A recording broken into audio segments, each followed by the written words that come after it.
No cemitério de Lisboa, sob um céu cinzento de outono, a família reunida em torno do caixão vazio da avó Maria explodiu em confusão quando o padre anunciou que o corpo desaparecera durante a noite.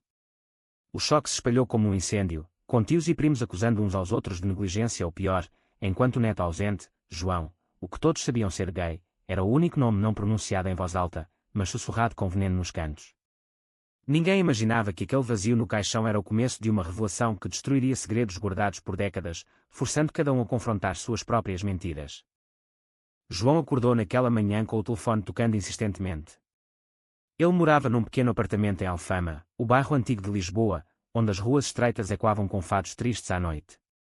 Aos 28 anos, João era um professor de história na universidade, um homem quieto, com olhos castanhos profundos que escondiam uma dor constante.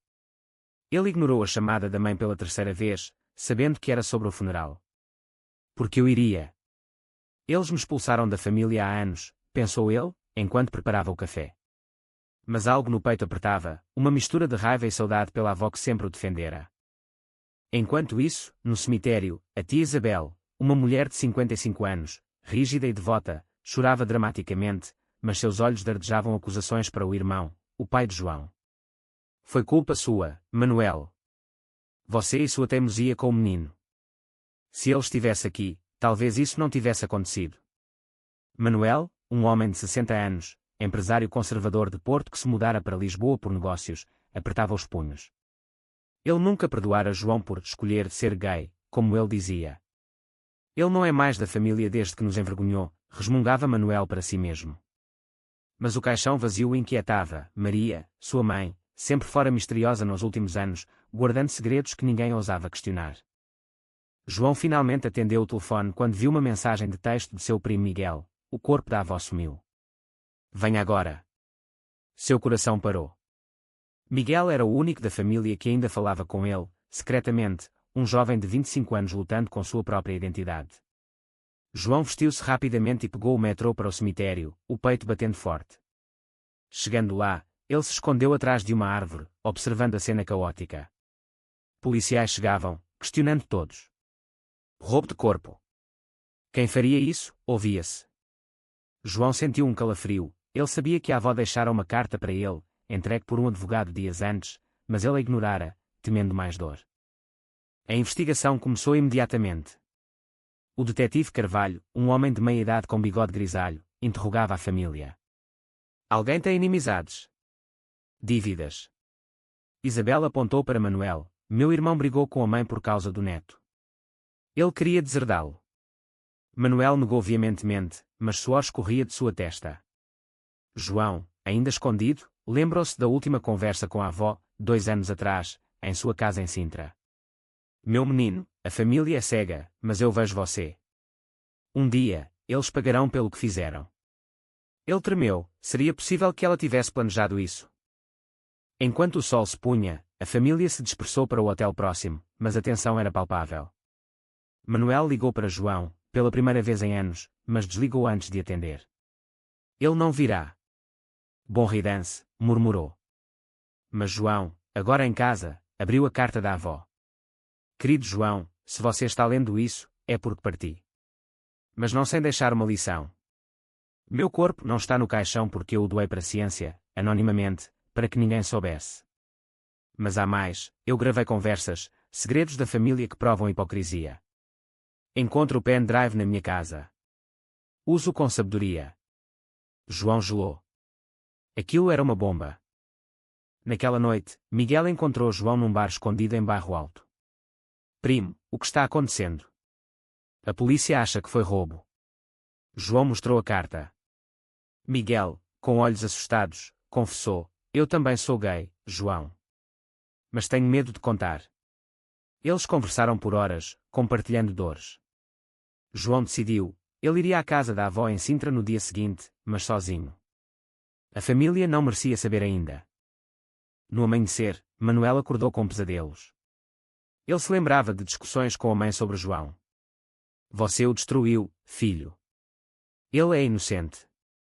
Manuel sempre negava, mas no fundo, sabia que sua rejeição viera de seu próprio pai, que o educara com rigidez. Agora, com o caixão vazio, ele questionava tudo. Isabel, por sua vez, rezava na igreja, mas sua fé era frágil. Ela esconderam a fé anos atrás, que a mãe descobrira. João chegou a Sintra, a casa antiga cercada por florestas. Usando a chave reserva, entrou. O lugar cheirava a lavanda, como sempre. Procurando o pendrive, encontrou escondido num livro de poemas. Ao plugar no laptop, ouviu gravações, conversas de Manuel admitindo fraudes nos negócios para manter a imagem perfeita, Isabel confessando seu segredo, e até o avô, morto há anos, em áudios antigos, revelando preconceitos profundos. Mas o pior, uma gravação da avó falando sozinha: João, perdoe-os, mas faça-os pagar pelo dano.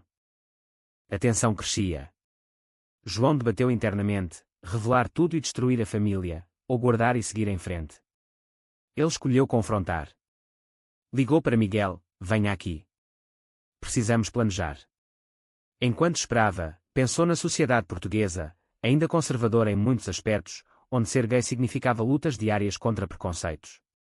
Sua vida fora marcada por isso: perda de amigos, empregos recusados sutilmente, família distante. Miguel chegou, e juntos ouviram tudo. Isso muda tudo, primo. Mas de repente, a porta se abriu. Manuel entrara, suspeitando algo. O que você está fazendo aqui, seu? Ele parou ao ver o pendrive. O confronto explodiu. Pai, pare, gritou Miguel, revelando-se. Manuel empalideceu. A noite terminou em lágrimas e acusações, com Manuel fugindo, deixando os primos sozinhos com a verdade. A manhã seguinte trouxe mais caos. A polícia convocou a família para interrogatório no quartel de Lisboa. Manuel, com olheiras profundas, sentou-se em silêncio, sua mente girando com a cena da noite anterior. Ele vira João e Miguel juntos, ouvindo as gravações. Meu Deus, o que a mãe fez, pensou. Isabel, ao seu lado, notou sua distração. O que é com você? Parece que viu um fantasma.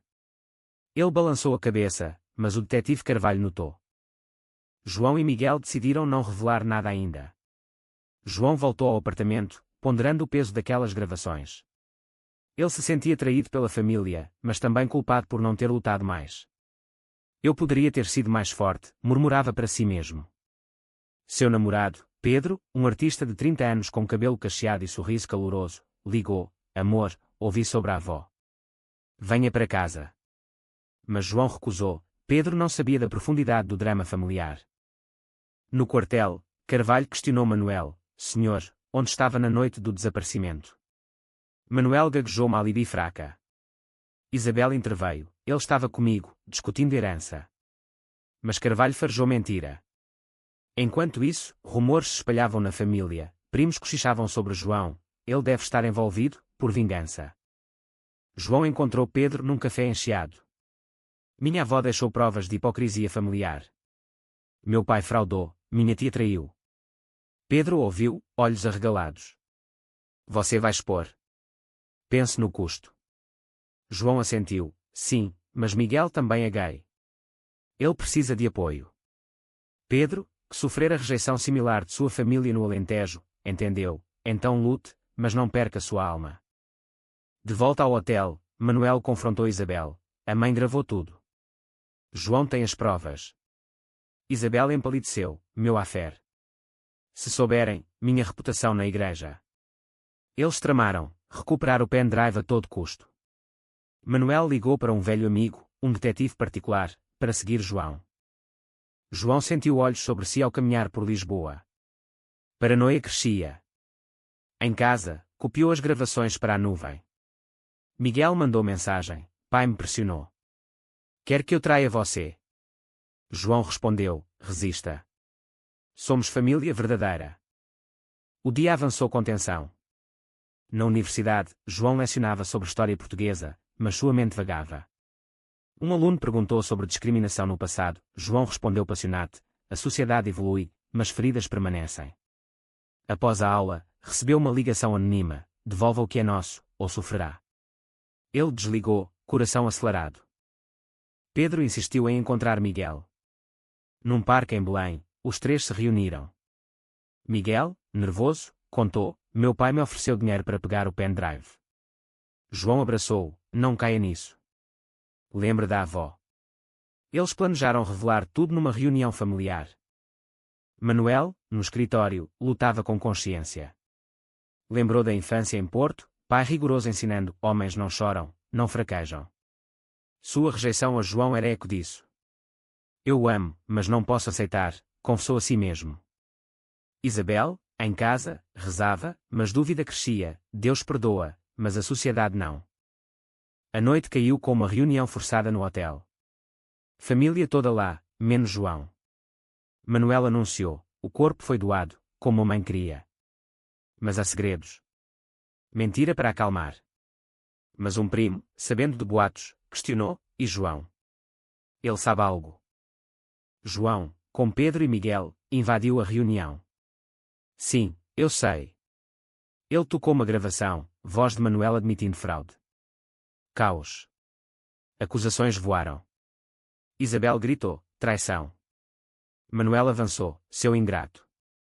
Mas Miguel interveio: pai, eu sou como João. Pare com isso. A sala congelou. Manuel recuou, lágrimas nos olhos. Não. Não, meu filho também. Ele saiu correndo, deixando a família em choque. João sentiu vitória amarga: isso é o preço da verdade. Dias se seguiram com silêncio pesado. Polícia fechou o caso como doação legal, mas família se fragmentou. João e Miguel se aproximaram, apoiando-se. Pedro ajudou João a processar: você escolheu certo, mas dói. Manuel, sozinho num bar, bebeu. Enfrentou seu preconceito: eu causei isso. Ligou para João: filho, podemos falar. João hesitou, mas aceitou. O encontro aconteceu num restaurante discreto em Alfama. Manuel sentou-se à frente de João, olhos baixos. Eu errei. Sua avó me mostrou isso. João, com Pedro ao lado para apoio, respondeu: errou. Você me expulsou quando eu mais precisava. Manuel assentiu: meu pai me ensinou errado. Sociedade portuguesa ainda pressiona homens a serem fortes. João rebateu: fortes. Aceitar amor é força. Miguel juntou-se, tenso.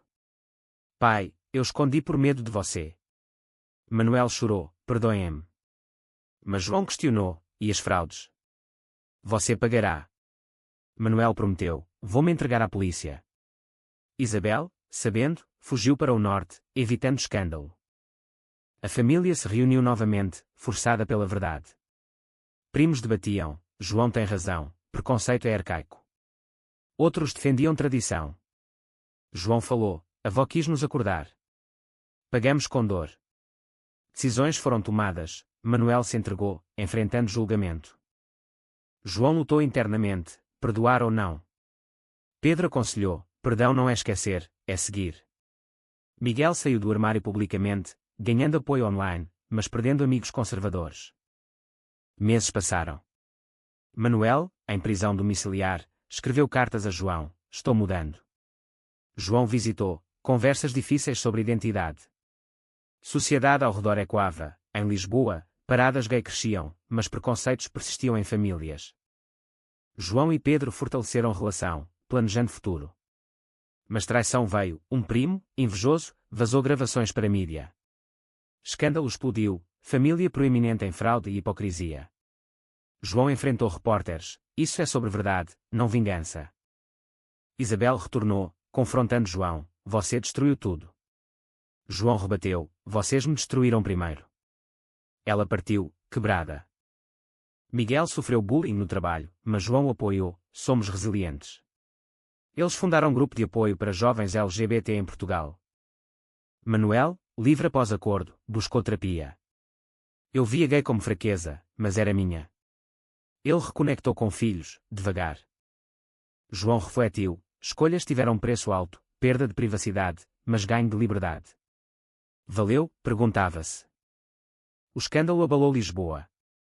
Jornais destacavam: herdeiro gay expõe segredos familiares. João tornou-se figura pública involuntária, convidado para palestras sobre direitos LGBT. Mas pressão crescia, ameaças anônimas, olhares hostis nas ruas. Pedro preocupava-se: cuidado, amor. Sociedade nem sempre perdoa. Miguel, empoderado, namorava abertamente, mas família distante o isolava. Tios me evitam, confidenciou a João. Eles se uniram mais, mas dor persistia. Manuel, reconstruindo vida, doou para causas LGBT. Por vocês, disse a João numa visita. Mas passado assombrava, credores cobravam fraudes antigas. Ele vendeu bens, pagando preço literal. Isabel, em retiro espiritual, escreveu carta amarga: você venceu, João. Mas Deus julgará. João ignorou, focando em cura. Um ano após o funeral, família tentou reunião. Poucos vieram. João falou: a avó nos forçou a ver espelho. Quem somos sem máscaras? Debates acalorados, tradição versus progresso.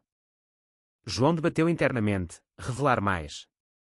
Uma gravação final da avó: João, se eles não mudarem, vai embora. Ele escolheu ficar, lutando. Pedro propôs casamento: em Portugal, podemos. João aceitou, símbolo de vitória. Mas traição final: Manuel, pressionado, negou publicamente apoio a João. Foi erro da juventude. João sentiu punhalada: pai, de novo. Confronto: porquê? Manuel admitiu: medo de perder tudo. João partiu, coração partido. Miguel escolheu lado: com você, primo. Eles cortaram laços com Manuel. Isabel, vendo notícia, riu amargamente: todos pagamos. João, com Pedro, mudou para Porto, novo começo. Mas passado é coava. Anos se passaram, mas cicatrizes permaneceram. João, agora 35, autor de livro sobre identidade, refletia na varanda com Pedro. A avó nos salvou, mas a custo alto. Miguel, casado, visitava: sem você, eu ainda estaria escondido. Manuel, idoso, sozinho, arrependia-se. Tentou contato, mas João recusava. Alguns danos são irreparáveis. Isabel, reconciliada com fé verdadeira, ajudava a comunidade LGBT, redimindo-se. A família, fragmentada, reunia-se raramente. João via progresso, Portugal mais inclusivo, mas lutas continuavam. Numa noite chuvosa em Lisboa, João visitou o túmulo da avó, vazio, mas memorial. Obrigado, sussurrou. A história termina com uma pergunta: foi certo João expor os segredos familiares para forçar mudança, mesmo que isso destruísse laços irreparavelmente?